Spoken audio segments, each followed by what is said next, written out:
When thinking about lesson designing for students that are in the classroom and accessing your class remotely, another strategy is to use Google Documents to create a template or a weekly task checklist so that students know what is being taught in the class and how they can access that content and material.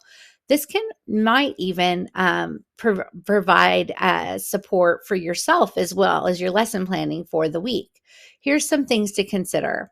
Here's a template that can be copied and used for an elementary classroom. And here's a template that can be copied and used for a secondary classroom. Let me start by explaining how to use this template.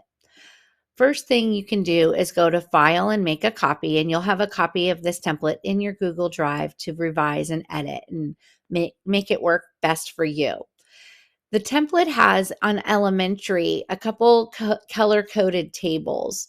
You can copy and paste more if you need more, or you can delete the ones that you don't need. They're color-coded so that students can clearly see the assignments that they have to complete for each subject area that you teach. For example, you might have a reading one, a writing one, math, science, social studies, music, PE. Elementary teachers with your multiple subjects have so many things that you're always balancing and juggling.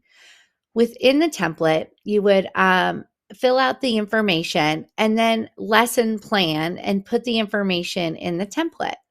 So if you're teaching writing, for example, this might be how you might use this template. For writing this week, you want to tell your students that you're working on a nonfiction writing unit. And so Monday, maybe your lesson is to teach text features. And how are you going to teach that to your students who are missing your in-class lesson? If this works for you, you can create a small short video.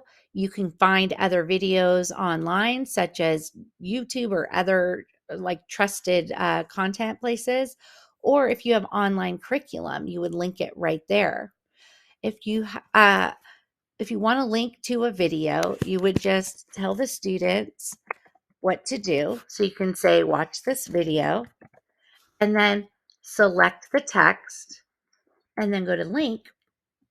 And if you have the link, perhaps you've found a video on text features, then you would go ahead and take that link.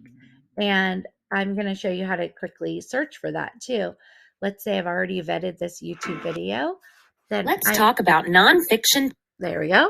I'm going to grab the link from YouTube. I'm going to Command C for copy or edit copy. There's two ways. Go back to the document, Command V where I'm pasting it, or you can do edit paste. And now students can watch that video. They have direct access to know how you're teaching that. Another thing to consider is, do you have this lesson somewhere with curriculum that's already utilized and adopted through the district? For example, in elementary school for fifth grade and all the way down to kindergarten for math, every math lesson is linked on this website called Embark Online. So not Embarcadero. Embark is a website where a math coach, a good friend of mine who's an amazing educator, actually went through the entire curriculum and created videos for these lessons. So what you can do is grab the links from here. Couple options there. You can go outside of curriculum, or a third is to create your own. And everyone has access to Screencast-O-Matic in our school district. So you would just go to Screencast-O-Matic and open that tool up, log in with your Google single sign-on, and launch Recorder and create a lesson with yourself, quickly giving directions to students. Grab that link and link it back to the template. Lots of options for getting content to students in different ways. A third option is thinking about if you prefer, you can set up a camera in your classroom and have students watch you teach the lesson live. Here's how you would do that. You would create a Zoom link or a Google Meet link and invite students to come in and join you. So you can add that to this template. Join us at 10 o'clock for a lesson. Click here. And then you would link it in the same way by selecting the words and grabbing a link from Zoom or Hangout and linking it onto the Google Doc. So these two columns don't have to both happen. They're just a couple different options and things to think about when you're designing remote access for students. The last column is a place to just list or highlight what you would like students to do for that subject area that day. And as a student, now I can think about writing on Monday and what I need to do. And then I can go down here and think about perhaps reading and what I need to do. And they can access all the content in one place and kind of use it as a checklist. And that way, at the end of the week, they can be sure that they've completed all of your assignments. For assessments, that's just below for you to add that. And there's just a couple options for designing a template. Now, once you have this template and you've built it in your Google Drive, you'll want to go ahead and add it to Schoology. So the secondary template is almost the same. The difference is there's just one block because if you teach one section, you can do the same workflow, but for your one section on this block here for students. When you go to Schoology and you're thinking about assigning this, um, perhaps you're adding it to a remote access folder for the week, or perhaps it's an individual assignment just to those students. Click on Add Materials, Add Assignment, and then you would say, I think it's important to put dates on this work for yourself for your students. So perhaps it's for the week of August 20th through August 27th. And you can give directions here. In Schoology, you also have the option to click here on video audio recording, and you can audio or video record yourself giving directions to the students on how to use that template. So that's a wonderful feature as well. Pull the template from Google Drive. When you open that Google Drive space, it's going to add the top like documents that you've been working in. And so if you're not seeing what you want to add here, you can just search your drive right here. Now let's pretend I'm going to add the secondary remote access weekly template. I'm going to attach it here for my students to see.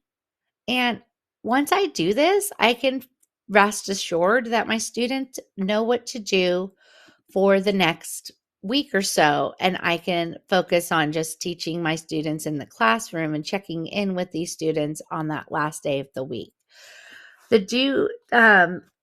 For points, it's up to you, but perhaps this is not graded because it's just tasks. So maybe it's an ungraded assignment. And then what you'll want to think about is individually assigning it right here. So you would, for that student, click on that and they have that task list to access for the week. Now let me show you what this looks like from the student point of view. From the student point of view, they'll get a notification that the teacher has posted an assignment into their class. They can open the assignment from the notification or they can access it from the course directly. The students also have notifications of tasks and due dates in the right-hand column of their homepage within the course. So when they open the assignment, there's directions for use first, And if the teacher has posted directions using audio or video features, that's what the student would first open up and see under this tab of assignment. Then the student clicks on My Document. When they click on My Document, the Google document will load and stay within this interface. So they don't have to open a new tab. It is in their Google Drive, but this is just one way to keep everything in the same space for them. The teacher and the student can have conversations on the document using Google Comment tool. So if the teacher has a question if the student has a question for this teacher, then you can show them how to do the plus sign and then tag the teacher, because that means that you'll get an email notification and they say, I have a question, and they can post that right there in the Google document. When the teacher goes back and responds, then both conversations are just all in one place for you. Another thing that you can show students to do is, if they wanted to, as a way to organize, is to use this fill can bucket, and they can change the color as they complete tasks. So after Monday's work is complete, they can go in and pick a color, and then that work is complete, and then do it for the next day, and then tag their teacher if they have a question or ask for feedback. It just depends on how interactive you want to make this Google document. Now, when they're ready, what they would do is they would submit. Now, you notice I actually already submitted this, but students also have the option, whoops, let me show you that again, to unsubmit, which means that it's going back to them so they can edit it and revise it a little bit more. They can edit it within here, but you'll notice when you click on edit, there is an option to open it up just in a Google document as well.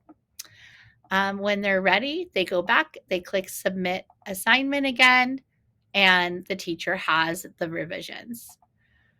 So the teacher's view will look a little bit different, and I will take you there next. And from the teacher's view, they can open the assignment that they've already assigned to that student or to the class, and they have, this is just the template here. They can click on In Progress and see students who are working on the assignment and have not turned it in. Or they can click on Submissions, and this is where they would be able to open the student work and see the submissions. When the teacher is ready, they can give feedback.